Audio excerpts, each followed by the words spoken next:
on a day like today, where I'm calling it a snapback Tuesday, what are you looking for in today's market action to have faith that this is perhaps the market rebuilding and it's not going to be another big leg down for this market? Well, first of all, thanks for having me back. It's great to be back. I'm looking for follow through and consistency because it's one thing to have a snapback that's based on knee-jerk reflexes, but where the buying is going tells you a lot about the quality of the buyers coming into the market. They're going back into tech, which is smart. They're coming into energy, which is smart. They're coming into financials, which is smart. All of which tells me that we are set up for a much higher finish to the year if we can keep the federal government in shackles, we can keep the Fed on the sidelines. There's a number of big ifs, but this is good. This is the right kind of buying today. And looking ahead to the next, I guess, immediate catalyst for the market, that could be the jobs report coming out on Friday. How critical is that report going to be for the Fed's strategy going forward? Because it has implications for inflation as well. What are you looking for from that report? We've got to get what I call a Goldilocks number. It's got to be hot enough that it says the economy is in good shape and it has the continuity and confidence that investors need to go forward, but not hot enough that it brings the Fed off the sidelines with fears of raising rates. Because if that happens, then here we go again, up, down, rates go up, stocks go down, and we're off to the races yet again. So I want to see just that right temperature in the middle. I want to switch for a moment and talk sectors with you. And let's begin with energy, which has been rallying over the past few weeks, sort of in lockstep with oil prices. We've got crude now sitting at a 7-year high.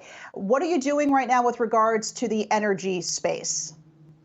Well, we've talked about investing in oil companies, and we've done so over the past, 4 or 5 weeks, because inflation is real. It's not transitory. This is traditionally a great way to do that. And the other thing to think about is many investors have shifted to EV, but they've underestimated the staying power of traditional dinosaur juice. So to me, between inflation and that demand that's pent up as the economy reopens, that's a logical place to be. All right, let's talk a little tech because the FANG stocks took it on the chin yesterday.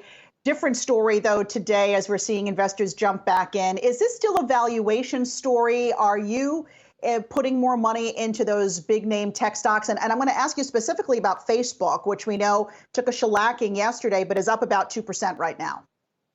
We're very keen to invest in almost all of the big tech except Facebook, because as the whistleblower alleges, I think the buck stops with Zuck.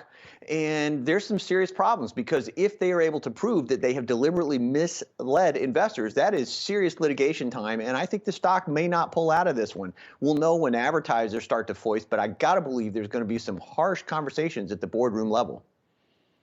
But, we've seen this playbook before, right, Keith? I mean, Facebook has had to deal with a whole bunch of different challenges and legal challenges, and yet the stock seems to be like Teflon, and nothing seems to be able to touch Facebook. Why do you think this time might be different? Well, this time you've got an actual whistleblower saying it goes right to the very top. Apparently, there is not only evidence backing this up, but lots of other factoids that haven't yet hit the wires that I'm hearing through the rumor mill. So what this tells me is the tenor of the conversation has changed. And the fact that, we had an outage, Facebook is struggling with its positioning, it can't really put together an articulate message, tells me that somebody's hit a nerve somewhere. And I don't know what that is. But to me, what I do know is that Zuckerberg's brilliant. He's a lot of things, but he's not an executive I'd care to invest in right now. So let me ask you this, if not that I'm saying this is out there, but if Mark Zuckerberg were to step down or asked to step down, do you think that that makes Facebook a more attractive play for investors?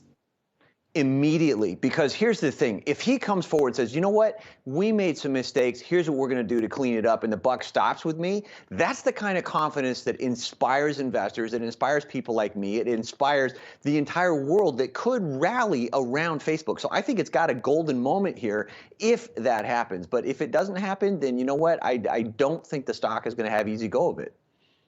But is it more of a golden moment if Zuckerberg were to stop being CEO of the company he founded? I do think it is that case because, again, if the allegations are true and if the buck actually stops with Zuckerberg himself, then that sets up a cascade of events where they've got to get him out of the leadership chair. Perhaps he goes into advisory capacity. Perhaps he becomes chairman emeritus. I don't know. But the board has got to say that this is a reset. We've acknowledged our transgressions. We're going to take these steps and we're actually going to move forward. That, to me, is powerful. We've seen companies reinvent themselves in the past doing that, and it would be a good thing for Facebook. That could triple the company's value if it gets back on track. All right, want to tick through your hot takes here today. We're going to start with the chip sector. Intel has been playing second, third, and fourth to other companies like AMD and NVIDIA. Why do you like Intel right now? They're working on chips right now that are second generation neural mimickers. So they're trying to mimic the way human nervous systems process. This is a crucial step in AI. It could put Intel back on the map. All right. Anything else you want to add? That was quick. Well, you asked for a quick take. All right. These are your hot takes. I like it. You take direction well, Keith. All right, let's go on to rapid COVID testing. You like some of the companies behind this area. Any names in particular? This is a very tough one because many of the companies develop rapid COVID breathalyzers. It's desperately needed technology if we're going to reopen and stay open. Now, whether you agree with vaccines or breathalyzers or mandates, who cares? It's irrelevant. What matters is that we have the data to support it. To me, this is the Microsofts, the Apples. I'm looking for one or two of these companies to really break out in this analyzing space because the first company that can deliver a true inconvenience, non-invasive test stands to make a lot of money, and I'd love to be able to find it. All right. And then you say there is one pot stock people should be banking on right now. What is that? Well, it's an REIT that goes around. It's looking at pot or cannabis production facilities. And what we've got to do is IIPC, I think, is the ticker. I'm having a brain cramp at the moment, so I haven't had enough coffee out here on the West Coast. But what we're looking for is in the real estate space, there's beginning to be a breakout where people are assembling the property and income and stability needed to treat that as a traditional real estate category rather than just a speculative shot run by cowboys. Innovative industrial properties, that's the ticker. There we go. All right, and just to be clear for folks watching at home, you own the stocks that we were just talking about? You have a stake in them? Not yet. I have a stake in the big tech ones. Obviously, I don't own Facebook. Innovative property don't have yet, but in terms of dinosaur juice, yes, we have ConocoPhillips and Chevron, for example. All right, sounds good. And then finally, what do you tell the average investor who sees all the volatility in the market and strategists are calling for more volatility in the fourth quarter? What's the best way forward for them with so much uncertainty, even coming out of Washington and, of course, coming out of the Fed? First thing you got to do is take a deep breath and understand that corrections are normal. They're a proper part of things functioning the way they should be. So look at the companies that are building to the future, changing the world, the ones that have great CEOs, great products, big margins. Dollar cost average in, nibble a little at a time, but buy low, sell high is how the game's played. Use the volatility to your advantage. Don't fall prey to the headlines.